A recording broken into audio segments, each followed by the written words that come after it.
As we now enter the second half of the semester, we're looking at Judaism, which is our first of the Western religions.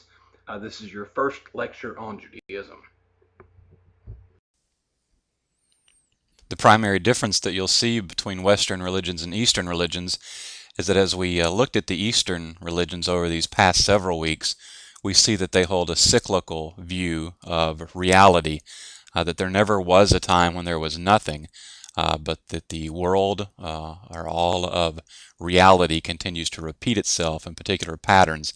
And so that cyclical view of history is something that seems to be foreign to most Western thinkers, and a lot of that is based upon the Western religions. Rather than thinking of reality in a cyclical fashion, the Western religions look at history in a linear fashion. And so it's a story with a beginning, a middle, of course, we have the present day and looking to a future, and finally the end. And so as we look at the Holy Scripture for Jewish people, we're talking primarily about a collection of laws called the Torah, and then the stories and writings of particular teachers called prophets, and then also some poetic sections called the writings. But we'll begin with the first book of Holy Scripture and looking at this linear history, this story for Western religions. The belief is that there was actually a time when there was nothing, and there was a God named Elohim, which is a very generic name for God in the ancient Near East. And Elohim creates out of nothing, and that's what you have here in Latin in italics. Ex nihilo means out of nothing, and so we have two creation stories. And again, the creation stories here are representing a particular time when there was nothing except Elohim and nothing except God, and then God created the universe out of nothing. I want us to have a comparison of the creation account, so if you're taking notes here, you may want to make a column line down the middle of the page and get down some unique aspects of each one of these creation stories. The very first creation story is believed to actually be the more recent of the two, and if you were to be looking at this through a camera lens, you would have a very wide angle, and I oftentimes refer to this first creation story as the cosmic account of creation, because really at this very beginning, all you have is a sort of watery, chaotic mess, and it's an absolute darkness, so you really can't even see anything here. And we are told that Elohim is present over this watery, chaotic mess, and he is present as a spirit. The Hebrew term for that spirit is ruach, R-U-A-C-H, ruach, actually having a more guttural Hebrew sound there at the end. And as we have this Elohim hovering over this watery, chaotic mess, we will see that creation takes place in 6 days. Now, to help you remember what takes place on each of these 6 days, you might want to number 1, 2, 3 in one subcolumn, and then next to the 1, 2, 3, do 4, 5, 6, so that the 4 is directly across from the 1, the 5 directly across from the 2, and the 6 directly across from the 3. And it will make sense in just a moment why I would have you number it that way. The way that creation takes place in this first story is that Elohim speaks things into creation.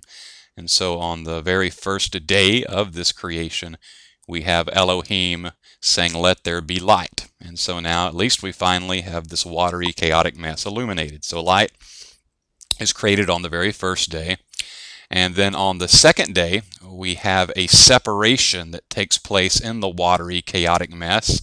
Very much like a bubble of air is coming into the watery, chaotic mess. And that bubble of air is called the sky. And of course, the water beneath the bubble of air is called the bodies of water, or what we would call the ocean or the sea.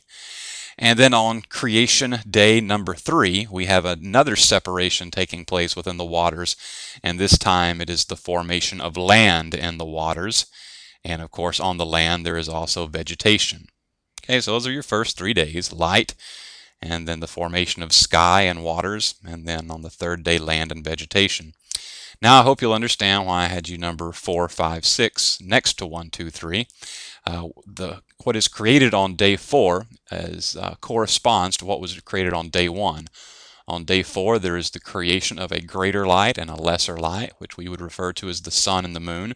And so if you have light created on day 1, it makes sense that in the parallel column on day 4, you would have the sources of light, the sun and the moon, created. And then as you look at number 2, you see that you have sky and oceans.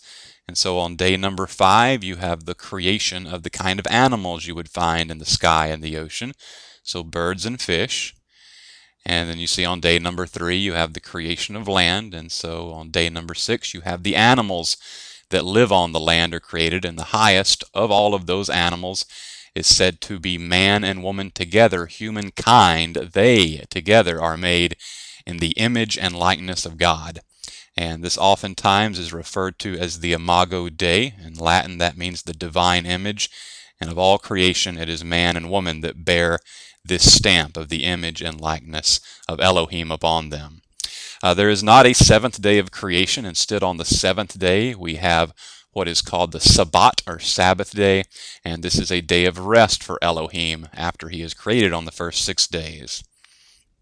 And then the story abruptly changes as we come to a second creation story. And in this second creation story, Elohim has an additional name, and this name is very specific, and it is the unique name for God within the Jewish tradition or the Hebrew tradition, and this name is Yahweh. And I would spell Yahweh in your notes in all caps as YHWH. And the reason that there is no vowel there is the ancient Hebrew belief was that if you were to ever pronounce the name Yahweh correctly, the name is so holy it would cause you to die. So you simply have these 4 letters, YHWH, Yahweh.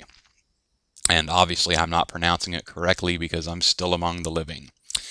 As you come to this second creation story with Yahweh Elohim, the Lord God, now in charge of creation, instead of having this cosmic perspective way out in space, our camera lens zooms all the way in, and this is a very earthy account of creation.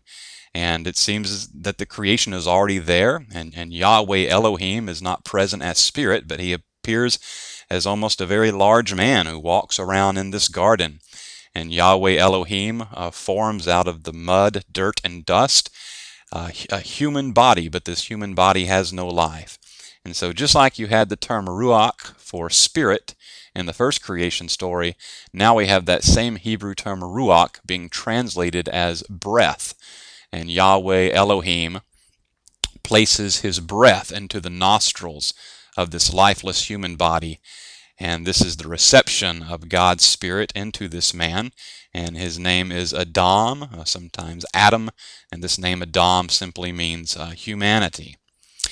We see that there is a problem after this, that Adam is very lonely in this Garden of Eden that has been created. And in the midst of trying to solve the problem of loneliness, we have Yahweh Elohim creating a variety of animals that he brings to Adam to see if a pet could possibly solve the problem. But this does not solve Adam's problem. As a matter of fact, he is not equal with any of these animals. He is superior to them, and this is seen in the fact that he has the ability to name the animals. And finally, Yahweh Elohim places Adam into a deep sleep, extracts one of his ribs, and out of that rib fashions another human being, a woman. Her name is Isha, meaning the mother of all living. Later on, she is giving the Latinized name Eve. But again, Adam and Isha, this first man, this first woman in this Garden of Eden. And it is said that Adam is very drawn to her, and the two of them are going to live in this garden. And really, there's only one rule that they have in this garden. They have a tree of life there, and as long as they eat of the tree of life, they would live forever and ever. And then there is another tree, the tree of knowledge of all things good and evil, and they are forbidden from eating from that tree. They are not supposed to have this knowledge of all things good and evil, so they're told to stay away from that tree. And Adam and Isha are pictured as very much in love and clinging to one another, and this is seen by most as the formation of the very first marriage relationship. We do see that in the midst of this paradise there will be a fall away from the garden, as we have Adam and Isha together at the tree of knowledge of all things good and evil. And this is not Isha's or Eve's fault, as it has often been portrayed throughout religious institutions teaching this story. The story is very specific in Genesis chapter 3, verse 6, that Adam is right there beside Isha, while this new figure of a serpent is present to tempt Eve into eating from the tree that they are forbidden to eat from. We do have this serpent figure challenging what Yahweh had commanded, saying that they should be able to eat from that tree, and Isha responds by saying, no, if they eat from that tree, they would die. And the serpent responds by saying that's a lie, that you can eat from that tree, you're not going to die. And so both Adam and Isha eat from this tree of knowledge of all things good and evil, and suddenly, for the first time, they become aware of their nakedness in such a way that they are ashamed of it. And Adam creates a covering for them, but for the first time they have this sense of shame and guilt. And Yahweh comes back down into the garden to visit, and he can't find Adam and Isha. And finally he discovers them hiding, and we see that shame quickly shifts to blame as Yahweh asks Adam what happened, and his response is to say, the woman that you gave me. So putting blame on both the woman Isha and on Yahweh for creating her. So it is the woman that you gave me that caused this to happen. And then Isha transfers the blame to the serpent, and we have curses, consequences that are handed down. These two will be expelled from the garden, and from now on, whenever Adam has to work the field, it will be a very arduous, very difficult work for him out in the work of farming. And Isha is told that whenever she does finally bear children, it was perhaps intended that there would not be any pain involved, but now bearing of children will come with great pain, and there will always be enmity now between the offspring of the serpent and the offspring of humanity. We do also have the story of the birth of the first two sons of Adam and Isha, that being Cain and Abel. And Cain is a farmer and Abel is a rancher. And we're told that these two brothers, after they grow up, come to make a sacrifice to Yahweh. The idea being that you take a product of your work and you set it on fire, and the smoke descends up into the heavens, and Yahweh can breathe in the smoke, and he finds that pleasing, that you're making a sacrifice for him. And so as a farmer, Cain sacrifices some of his crops, and as a rancher, Abel sacrifices one of his animals. We're not told why in this story. Later on, the New Testament of Christianity will make an interpretation of this, but in this story, in and of itself, we have no reason given to us, but Yahweh is very pleased with Abel's sacrifice. He is not pleased with Cain's sacrifice, and Cain becomes so enraged by this with jealousy that he goes out into the field and he kills his own brother Abel. So this is the very first murder within the story of Judaism. Yahweh confronts Cain, asking him where his brother is, and Cain asks an infamous question, am I my brother's keeper? In other words, saying he's not my responsibility, he can take care of himself. And then Cain is confronted with his sin of murder and told that he will be cast away from being community with his father and mother. Instead, he will have to be a wanderer, a nomad, and eventually Cain will find a woman from another tribe of people and marry her and have descendants there. We do have Adam and Isha having one more child, Seth, and there's really not great significance granted to him in the biblical story, other than the fact that it will be through Seth that we continue the story, through his descendants. And we pass through many generations till we finally come to the next major story, and this is a story of an enormous flood that takes place. And it appears that Yahweh has become so angry with what the people are doing that he's going to destroy the creation by flood and start all over. Only he identifies one man named Noah as being righteous and decides to spare Noah and his wife and Noah's 3 sons and their wives. So 8 people will be spared.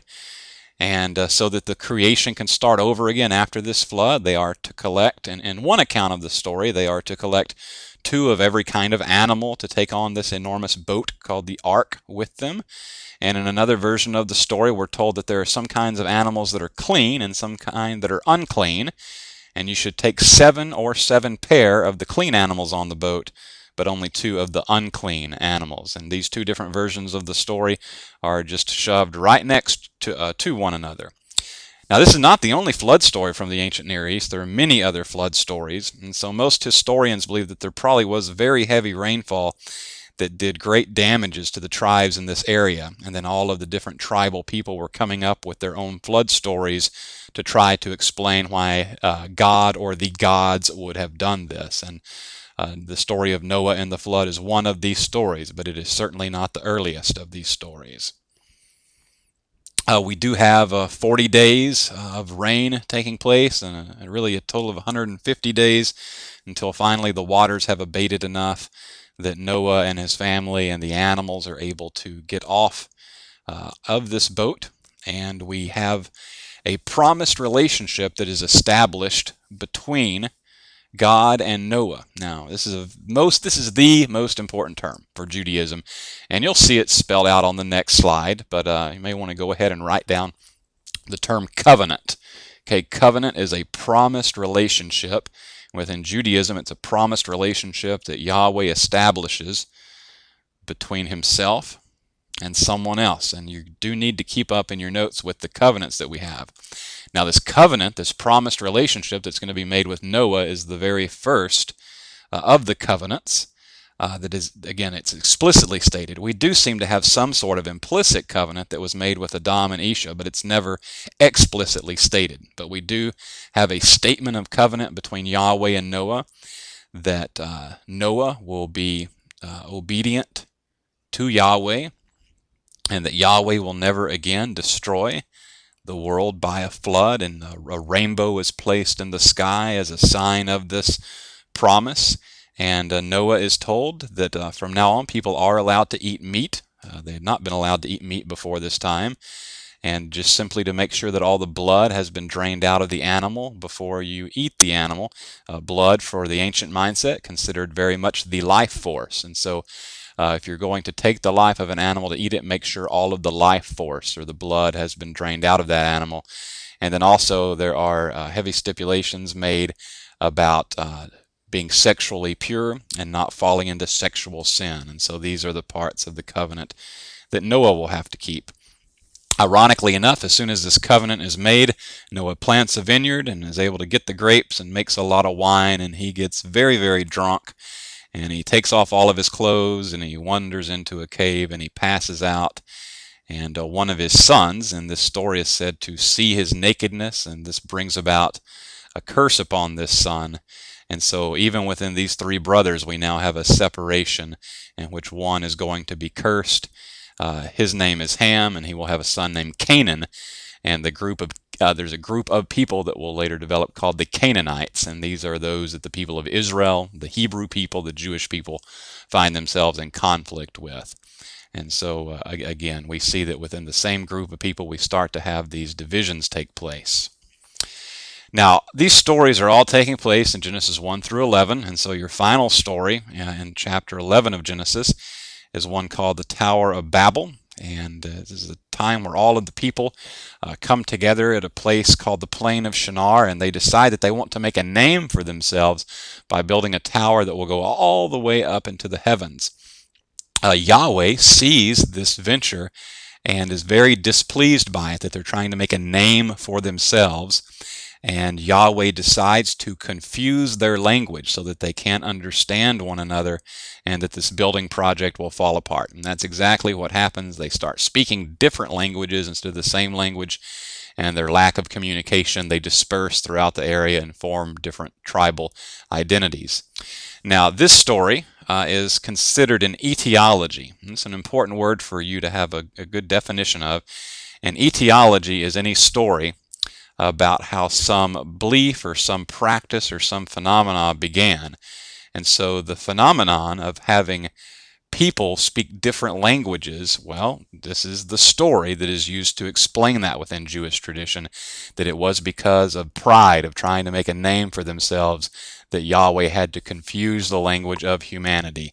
And so therefore this story is the etiology, the story about how different languages came about. Now, as we come to chapter 12 within Genesis, from chapter 12 to the end of the book, chapter 50, we have the story of the four patriarchs of the Hebrew tradition. And these are going to be individuals that Yahweh makes his covenant promise to. And you can see here on the third bullet on this slide, you have the term in bold print, covenant, if you did not get that down from the previous slide. We're told about a man named Abram, whose name will later be changed to Abraham, being told that Yahweh is going to give to him an enormous family, and he will allow that family to prosper in a promised land. Okay, so he's told the big family, and also that he'll be provided a promised land. In faith, he is told to move down to the south to find this promised land. So he and his wife Sarah and a nephew of his named Lot and several of their servants migrate down to the area that is referred to as Israel or Palestine today. And there they settle among the Canaanite people that are already living in the land. There are some conflicts with the Canaanite people, but for the most part, Abraham, he fares much better than his nephew Lot, is able to settle in this land. But he and his wife Sarah are very old, and they've never had any children, and there's a lot of doubt, especially on Sarah's part, about whether they could ever have children. She oftentimes laughs when she hears the promise because of how old they are, and certainly her womb is barren and she is past the stage of being able to bear children. On one occasion, she becomes so frustrated with waiting for Yahweh to provide her with a child that she decides to take matters into her own hands, and she tells her husband Abraham to go into the tent of her handmaiden, her servant named Hagar, and to have sex with Hagar, and whatever child is produced from that union, they will take as their own. Abraham doesn't argue, goes into the tent of Hagar, and 9 months later you do have a son born named Ishmael. But Sarah has changed her mind. She is now very jealous that Hagar has been able to produce this child, and she banishes Hagar and Ishmael out into the wilderness. Well, here we have Hagar crying out to God that they have been completely abandoned here, and Yahweh promises to take care of them, and promises that her son Ishmael will become a mighty leader of people. Matter of fact, Ishmael means that God has heard me. And Ishmael will become a pivotal figure within the religion of Islam. As a matter of fact, Muslims believe that the story should have continued through Ishmael rather than the son that will eventually be born to Abraham and Sarah. But in her very old age, she does finally conceive, and her son, through whom the covenant blessing will be passed, is Isaac, a name which means laughter, underscoring her propensity toward laughter whenever she heard this promise. There's really only one significant story about Isaac, and it is very significant. When Isaac is a boy, maybe 12, 13, 14, we're really not sure, Abraham, who had waited and waited and waited for this promised child to be born, is told by Yahweh to go and sacrifice the child. And you can see a picture of that about to take place here. They take a couple of servants with them, and they go to the mountain where they make sacrifices, and then Abraham dismisses the servants.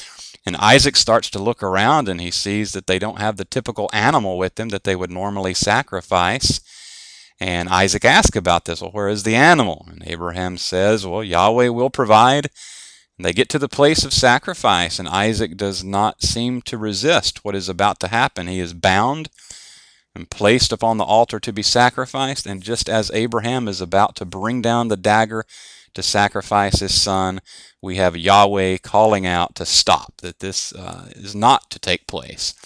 And we do have Jewish scholars as well as Christian and Islamic scholars struggling to know what to make of this story. Within the Islamic tradition, this is not the near sacrifice of Isaac, it's the near sacrifice of Ishmael, because the story goes through him.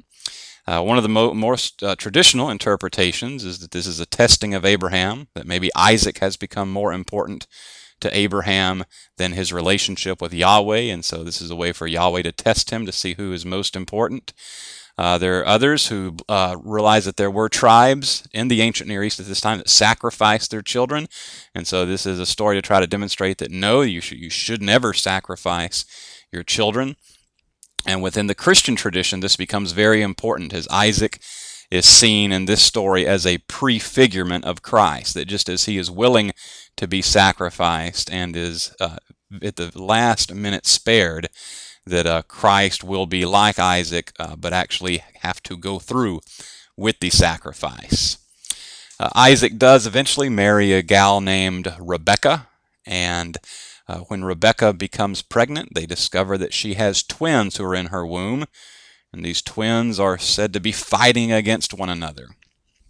That there are two nations in Rebekah's womb who are already in conflict with one another.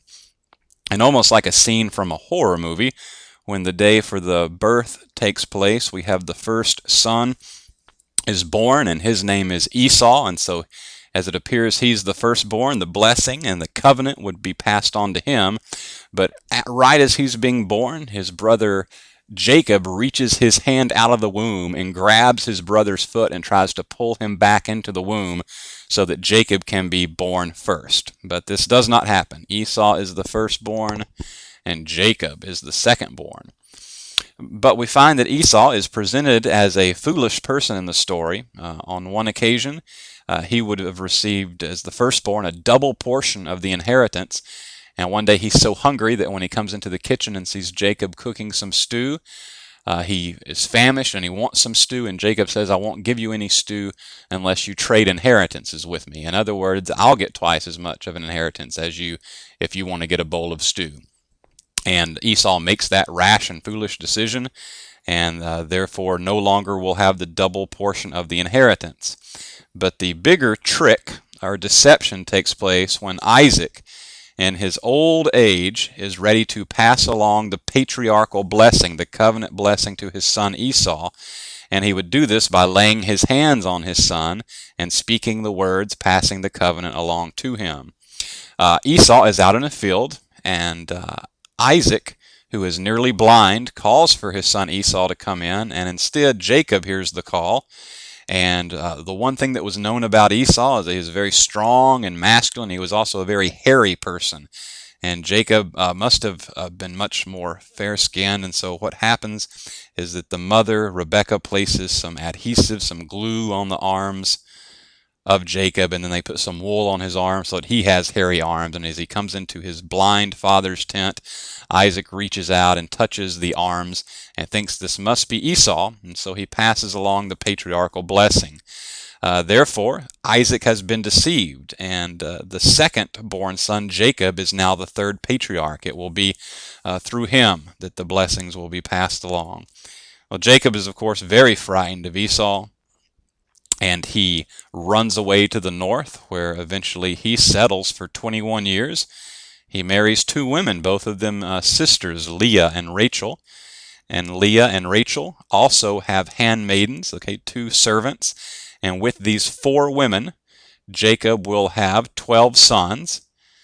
And these 12 sons are very important because of the story I'm about to tell you. And this is the story for your writing assignment on Judaism. Jacob, after 21 years, decides to return home to the Promised Land. After all, he is the patriarch, and so he should be the one in the land, but he's very nervous about encountering Esau once again. And on the evening before he will meet with Esau, he goes to a river called the Jabbok River, and the story is told that a strange man appears and begins wrestling with Jacob.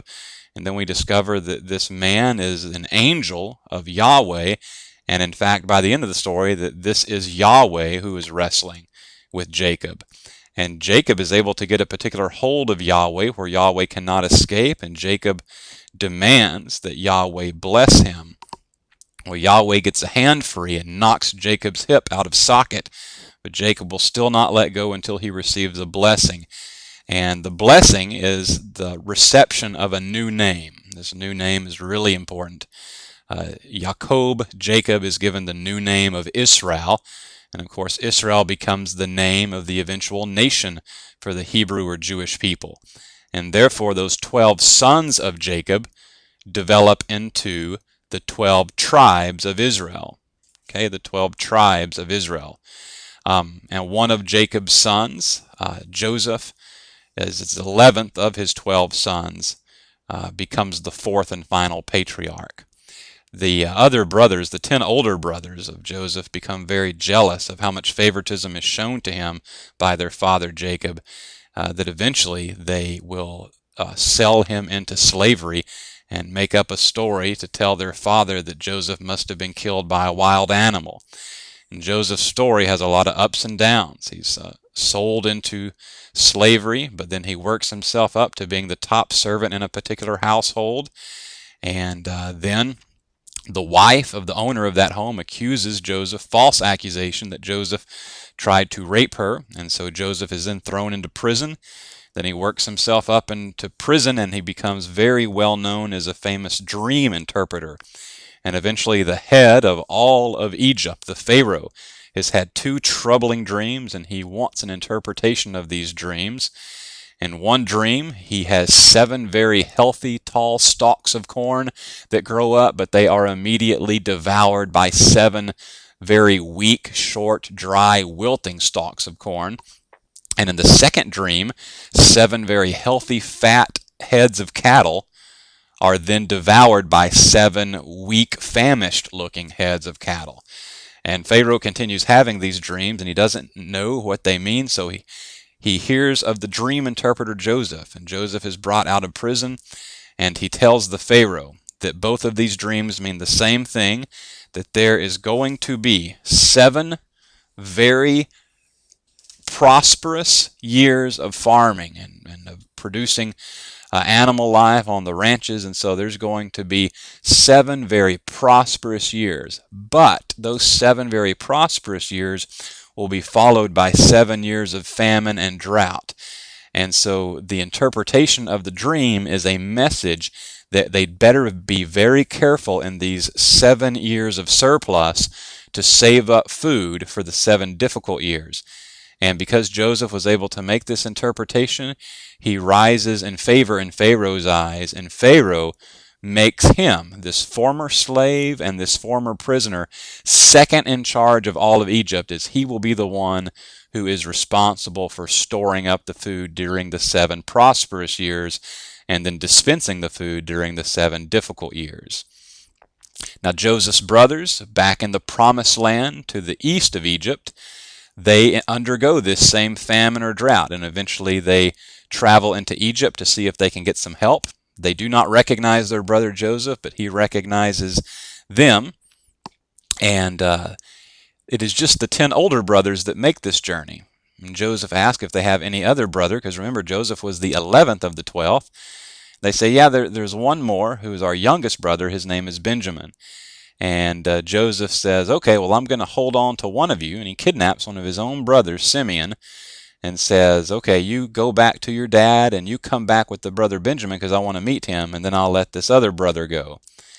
Well, when they get back home to Jacob, who had loved Joseph and still cannot get over what he thinks was the death of this favored son, well, now Benjamin is his favorite son. He's not about to let him out of his sight. And so Jacob says, hey, let them keep Simeon. I'm not about to risk losing Benjamin. But after some time, they run out of food. They're going to have to go back to Egypt for more food. And the brothers are insisting that they'll have to take Benjamin with them, or there's no way that this one who dispenses the grain in Egypt would be willing to help them again. Jacob is reluctant until one of the brothers, this is really important, one of the brothers named Judah stands up and tells his father Jacob that he will in fact take Benjamin's place should this mighty man of Egypt try to keep Benjamin. And this circles all the way back to the story of Cain and Abel, where you had Cain saying, am I my brother's keeper? Meaning that no, he doesn't think he's responsible for his brother. But here we have Judah saying, I will be my brother's keeper. I will take care of Benjamin. And it's exactly the way the story transpires. We have an event come about that Benjamin has been framed by Joseph to make it look like he stole something. And so he says that this is the penalty, that he'll have to keep Benjamin with him. And then Judah steps forward and says, no, my father loves him too much. I'll take his place. And Joseph is overwhelmed at seeing a change in his brothers. These very brothers who sold him into slavery are now standing up for one another. Joseph breaks down crying, and he reveals his identity and that all is forgiven, and that they need to go back home and get their father Jacob and come live together with him in Egypt. And this is exactly how this book of Genesis concludes. We've had a series of covenants take place that you've seen with these patriarchs of Abraham, Isaac, Jacob, and Joseph. And as the story of Genesis concludes, they're not living in the promised land, but they are now beginning to grow into a very large family. But again, we should be asking the question from the Jewish perspective, what about this promised land? Well, as we come to the second book within the Torah, the law of the Hebrew Bible, we find that things have dramatically changed in the 400 years since the time of Joseph. In these 400 years, there eventually came about a Pharaoh that did not remember Joseph and what he had done for the Egyptian people during the time of famine. And so that Pharaoh has turned the enormous number of Hebrew people into slaves in Egypt. And so we do have that promise of the covenant of the people of Abraham, the Hebrew people being a very large group of people. That has been kept, but they are certainly not living in a promised land, certainly not having lives of prosperity as they are living as slaves. And we have Pharaoh becoming very concerned about this growing Hebrew population, that perhaps they may get so big that they would rebel against Egypt. And so Pharaoh orders a genocide upon the Hebrew people only through the baby boys. He will not harm the baby girls, but when a Hebrew woman gives birth, if it is a boy, that boy should be slaughtered, and they'll do this for a generation to hopefully cut down on the Hebrew population. Well, we do have a Hebrew woman giving birth to a baby boy and not wanting him to be slaughtered. Before anyone can find out about his birth, she places him in a basket and goes to the Nile River and sets him afloat, hoping for the best. And this baby boy has an older sister, and she follows from the shore, watching where the basket's going to go, and she sees it go around a turn. And there we have Pharaoh's daughter bathing in the river. And certainly she's going to pick up this basket and see that it's a Hebrew and have him killed. Well, she does draw the basket out of the water. And by the way, the term in Hebrew for drawing this basket out of the water is Moshe. And from this we get the name Moses. Moses will be the name of this baby boy. And rather than having him killed, Pharaoh's daughter decides to adopt him. Only he's so small that someone will have to nurse him. And this is when the sister arrives and tells Pharaoh's daughter that she knows of a Hebrew woman that just gave birth and would be able to nurse this child. And so Moses is actually nursed by his very own mother before eventually Pharaoh's daughter comes to take him and adopt him into the family of Pharaoh. So Moses, a Hebrew baby boy, has become the grandson of the Pharaoh. And the story will just suddenly fast forward for 40 years. And we see Moses as a 40-year-old man is walking around looking at the work of the Hebrew slaves one day, and he sees one of the Egyptian taskmasters who is in charge of beating the slaves or making sure that they're doing their work properly. And he sees one of these taskmasters severely beating a Hebrew slave. And within his heart, he knows that he's raised within the palace of Pharaoh, but he knows that his true identity is that of a Hebrew. And Moses intervenes and delivers such a severe beating to the Egyptian taskmaster that he dies from the beating. Moses is just hoping that no one else saw except the Hebrew slave that he rescued from this beating. But his hope is dashed the very next day as he's out walking among the slaves again, and he sees two of them fighting with one another, and he intervenes and tells them that they're brothers, they should not be fighting one another. And they say to him, well, why? If we don't stop fighting, are you going to kill us like you killed that Egyptian taskmaster? And Moses realizes he's going to be in big trouble when this news gets back to the Pharaoh. And so at 40 years of age, Moses runs away into the wilderness, and he eventually settles with a family that's headed by a fellow named Jethro, sometimes called Ruel. And Jethro or Ruel has a daughter named Zipporah, and Moses marries her and decides to work as a shepherd for his father-in-law the rest of his life. And then the story fast forwards once again, another 40 years.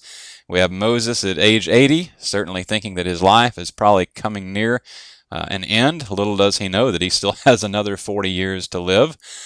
But As he's out watching the sheep one day, he sees a bush that is on fire, but the fire does not consume the bush. It continues burning and burning. And he goes over to this bush where the bush begins speaking to him. And this burning bush is considered an appearance of Yahweh. By the way, our religious term for an appearance of God is called a theophany, Theophany. A theophany is an appearance of God, and that is what this burning bush is considered. Well, the burning bush tells Moses that he has heard his people, the Hebrew people, crying out under the oppression of their slavery, and he has decided to set them free, to liberate them so that they can once again live in their promised land. And Yahweh has decided that Moses is the one who will do this. Well, Moses has some excuses that he doesn't think he's the man for the job, and he tells this burning bush, well, if I say that you sent me, I need to know what your name is. And this is really our most detailed story of being given the name of God from the Hebrew tradition. The burning bush responds that the name of God is Yahweh Asher Yahweh, which can be translated in a variety of ways. The most common translation is I am who I am, but in the Hebrew language, these are verbs that do not hold any particular tense, so it could be translated in the past, present, and future tense all at the same time. I have been who I always have been, I will be who I always will be, or again the most common, I am who I am. So all of these tenses are expressing that Yahweh is the God who always has been, is right now, always will be, and that this God is a constant God. Well, Moses has some other excuses that perhaps he'll need to perform some signs or wonders to convince the people that he's from God, and Yahweh shows him that he can throw down his shepherd's staff and it will turn into a snake, and he shows him a couple of other sort of magic tricks or signs or wonders that he'll be able to work to impress others. And finally, Moses has one last excuse to say that he's not a gifted speaker, that Yahweh should choose someone who is a much better communicator. And Yahweh says that Moses will still be the leader, but he will allow Moses to meet up with his older brother named Aaron. Okay, Moses is 80 and his brother Aaron is 83. Aaron will eventually join him, and Aaron is a very gifted spokesman, and so he will sometimes speak if Moses is struggling. And so Moses and Aaron and his wife Zipporah and his son Gershom and some of their servants make it all the way back into Egypt, and Moses is granted an audience with the new Pharaoh, and Moses makes the command on behalf of Yahweh that the people be allowed to go out into the desert, out into the wilderness to worship for a week. So he's not even putting forth the boldest declaration of let the people go free, liberate them forever, but just give them this freedom to observe a religious festival. And Pharaoh says absolutely not, and so we then have Yahweh bringing about a series of plagues upon the Egyptian people. Things such as turning the Nile River into blood, and frogs, and gnats, and pestilence, and boils on the skin. And early on, Pharaoh remains very stubborn. He's not about to let the people go, the Hebrew people go free. But then we're told, about halfway through these plagues, that Pharaoh starts to get so overwhelmed by the plagues that he decides to let the people go. When Yahweh does something that is troubling for many people, Yahweh, and seeing that Pharaoh's heart is beginning to soften, Yahweh causes Pharaoh's heart to harden. Yahweh will not even give Pharaoh the freedom to let the people go because Yahweh wants to punish him, and Yahweh wants to punish these Egyptians even more. And so we eventually come to the 10th and final plague. It's very important that you get details down in your notes for this one. On the 10th plague, the people are told that Yahweh will send an angel of death to sweep through Egypt. And this angel of death will enter into every single household and even into every single flock of animals and will kill the very firstborn male. The Hebrew people are told that if they will select a goat or sheep that has no blemish on it and prepare it for their evening meal and then take the blood and paint their doorpost with the blood, that the angel of death will not enter their household, that instead the angel of death will pass over them. And so what happens on this plague is that all the Hebrew people are obedient to this ritual, and they are spared from the angel of death. But all of the Egyptian people, including Pharaoh, lose their firstborn sons, or of course the firstborn male animal in a flock. And so finally Pharaoh has had enough and tells Moses to go and take the people with him. This journey away from Egypt is called the Exodus. And we see early on in the Exodus that Yahweh is still not done with Pharaoh. He hardens Pharaoh's heart once again, and Pharaoh and his army chase after Moses and the Hebrew people. And in a very well-known story for the Hebrew people, Moses and the people come to a body of water. Many people mistranslate it as the Red Sea. It's actually the Sea of Reeds. They come to the Sea of Reeds, and Moses extends his arms with his staff in one hand, and the waters part in two, and all of the Hebrew people pass over through on dry land and make it to the other side, and Moses is the last one in line, and he turns around, and just as Pharaoh and his entire army are between the waters, Moses brings his arms down, and the waters crash in on Pharaoh and his army, drowning them all. Well, now they are free, and it should take them about 2.5 weeks, this very large group of people, to travel across the wilderness into the Promised Land. But the people almost immediately begin complaining about Moses' leadership and begin complaining about Yahweh not providing for them. And so they end up wandering in this wilderness for 40 years. And as a matter of fact, only 2 people who began this journey out of Egypt will actually enter into the Promised Land. All the others who will enter into the Promised Land will be the children and grandchildren who are born in the 40 years.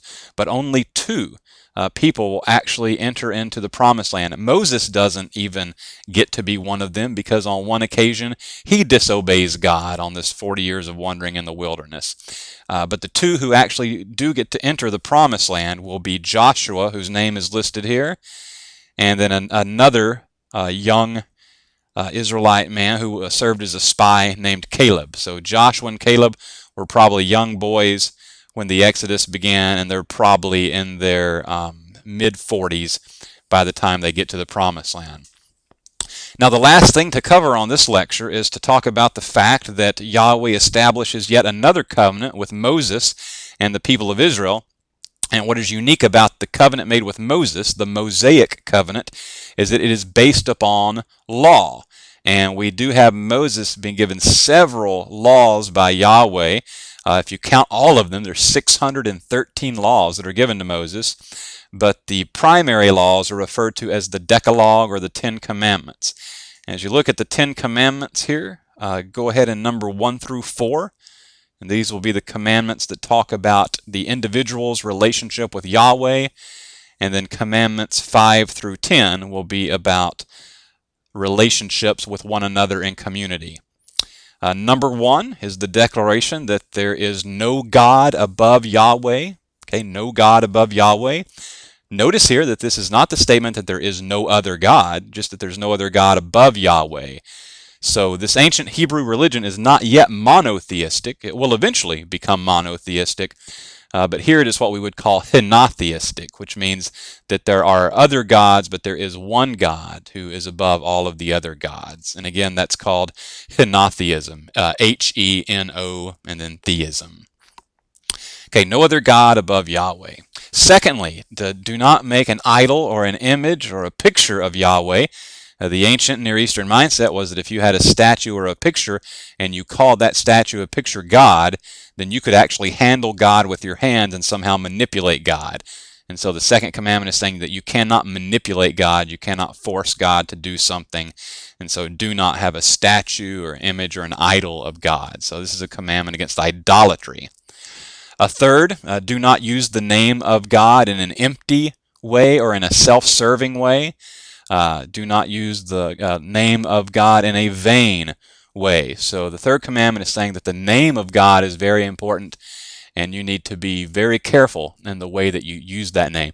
There's far more being said here than do not curse. A lot of people will water down the third commandment of, saying do not curse using the name of God. It certainly includes that, but it means much more. Do not use God's name in an empty way. All right, and then the fourth commandment and the last one that is about the right relationship with Yahweh is the command to both remember the Sabbath day and to keep it holy. So Sabbath or Sabbath day is no longer just about rest, but now it is also about worship. Okay, it is a day to remember Yahweh and give thanks to Yahweh. Then as we move to our final 6 commandments about right relationship and community, we have the commandment to honor mother and father, and this word honor is the Hebrew word kibud, and it means literally to make heavy, to grant great significance to. So this does not mean that whatever mom and dad say is something that you always have to agree with and you always have to say that they're right no matter what. It's not that at all. I mean, many of us have probably had our parents do some things that were wrong and very painful. And so this is not saying that whatever mom and dad do is absolutely right. Honor father and mother is saying you need to grant great significance to your parents. You need to realize how significant what it is that you are, who it is that you have become, is based upon who your parents are. And that relates a lot to this journey of the Exodus, that the parents complained and were disobedient, and for that reason they didn't get to enter the promised land. It is their children and grandchildren, but nonetheless these children and grandchildren need to grant significance to their parents. Commandments 6, 7, and 8 we can kind of lump together. Do not steal, do not commit murder, do not commit adultery. And all 3 of these are saying that you have particular personal rights within community. You have the right to personal property that cannot be stolen from you. You have the right to your life, that someone cannot take your life, should not murder you. And that also the marriage is the basic building block within the community. And so you should not interfere with a marriage by committing adultery, by trying to take a man's wife from him, to seduce a man's wife from him. So all 3 of these commandments are about sustaining community. And to a great extent, so is the 9th commandment, which is do not bear false witness. The system of law that you have in the ancient Near East is that you would have a gate to the community, and the gate is where the judge would sit. And if you had a charge to bring against someone, you would have to go to the gate before the judge, and you would have to accuse that person and explicitly state your accusation in front of everyone. But according to the ancient law, your accusation has no merit whatsoever unless you have another person who can corroborate your testimony. In other words, it would be your word against his word, or your word against her word. And so what you would often have is a second witness that would come about, and this would allow the accusation to actually have some weight and some merit. And oftentimes what would happen is a person would have a personal grudge and would make up a charge against someone that they're upset with, and then try to coax or convince someone else to be the corroborating witness. And of course your whole system of law and justice falls apart if people start lying about one another. And so do not bear false witness is saying, do not get caught up in any sort of scheme where someone tries to trap you into being a lying second corroborating witness. And then 10th and finally, we move away from all of these laws about outward actions to an attitude of the heart. And the 10th and final commandment is that you shall not covet. And covet means to look upon someone or something that belongs to another person and have a burning obsession to take that person or that thing away from them. So if you were to look at another man's wife and yearn to have her, or if you were to look at, of course in this context, say a neighbor has a particularly strong ox that can do a lot of work, and so if you were to covet that person's ox, and of course in our modern setting this would be like looking at someone's car or someone's home and having this burning obsession that you have to have what is theirs. So the 10th commandment, do not have that attitude, do not covet.